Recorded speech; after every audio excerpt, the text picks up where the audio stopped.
भंडारा शहरात 77 मिलीमीटर पावसाची नोंद। अनेक घरात शिरलं पाणी। आठवडाभरात पुन्हा एकदा पूरपरिस्थिती। भंडाऱ्याच्या खातरोडवर पूरबाधितांचं भर पावसाळ्यात आंदोलन। प्रत्येक वेळी येणाऱ्या मुसळधार पावसानंतर परिसरातील नागरिकांच्या घरात पाणी शिरत असल्यानं नागरिक संतप्त। भंडाऱ्यात मुसळधार पाऊस। गोसीखुर्द धरणाच्या पाणलोट क्षेत्रात मोठ्या प्रमाणात वाढ। गोसीखुर्द धरणातून 3,02,702 क्युसेकनं विसर्ग। नागरिकांना सतर्कतेचं आवाहन।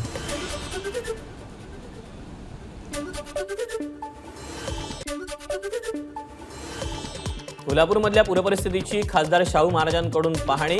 आमदार सतेज पाटलांची उपस्थिती। आजरा, चंदगड, कोवाड इथल्या नागरिकांसोबत संवाद।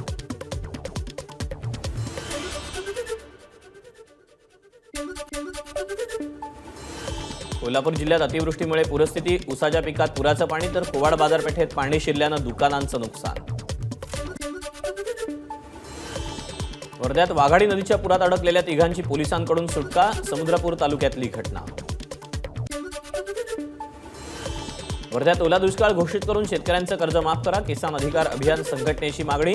सेलू तालुक्यातील आमगावमध्ये शेतकऱ्यांची निदर्शनं। वाशिममधील सोनल धरण ओव्हरफ्लो। झाडझुडपं वाढल्यानं धरणांच्या भिंतीला तडे जाण्याची नागरिकांमध्ये चिंता। हिंगोली जिल्ह्यात सततच्या पावसामुळे पारोळा तलाव ओव्हरफ्लो। तलावाच्या खाली असलेल्या धबधब्यात अनेक तरुणांनी घेतला पोहण्याचा आनंद। पावसामुळे शेकडो हेक्टरवरील सिंचन प्रकल्प सुटणार। मुसळधार पावसामुळे भंडारा रामटेक महामार्ग बंद। टवेपार गावाजवळ रस्त्यावरून 1.5 फूट पाणी। भंडाऱ्यातील 30 पेक्षा अधिक राज्यमार्ग बंद।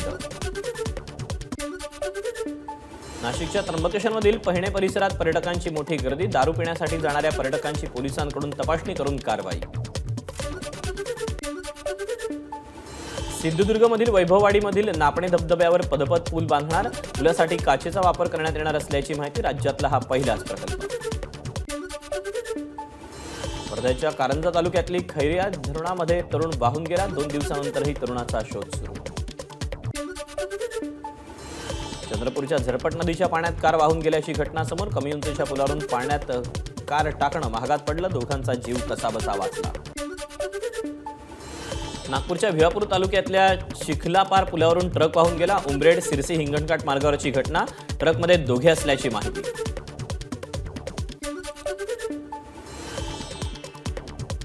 सोलापुरात राज्य सरकारी कर्मचाऱ्यांचा पेन्शन आक्रोश मोर्चा। सुट्टीच्या दिवशी राज्य कर्मचारी रस्त्यावर।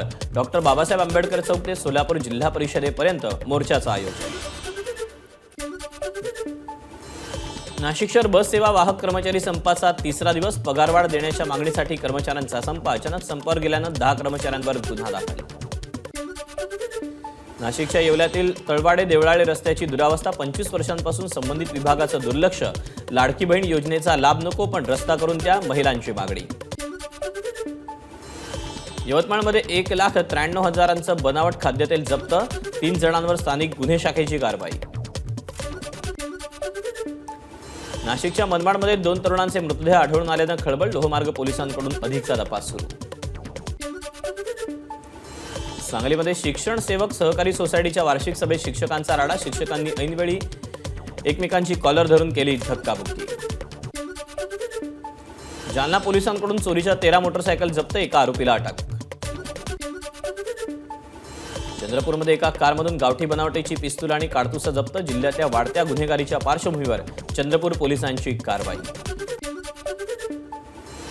नाशिकच्या इगतपुरीमध्ये पर्यटनासाठी आलेल्या 2 गाड्यांचा अपघात। समोरून येणाऱ्या गाडीला वाचवण्याच्या प्रयत्नात अपघात झाल्याची माहिती। 4 जण जखमी। जखमींवर ग्रामीण रुग्णालयात पुढचे उपचार।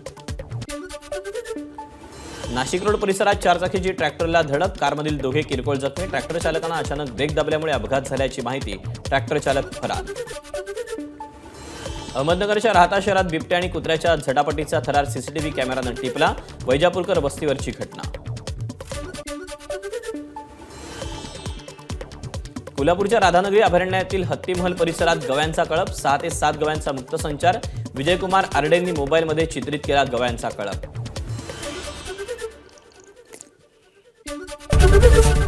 एबीपी माझा, उघडा डोळे बघा नीट।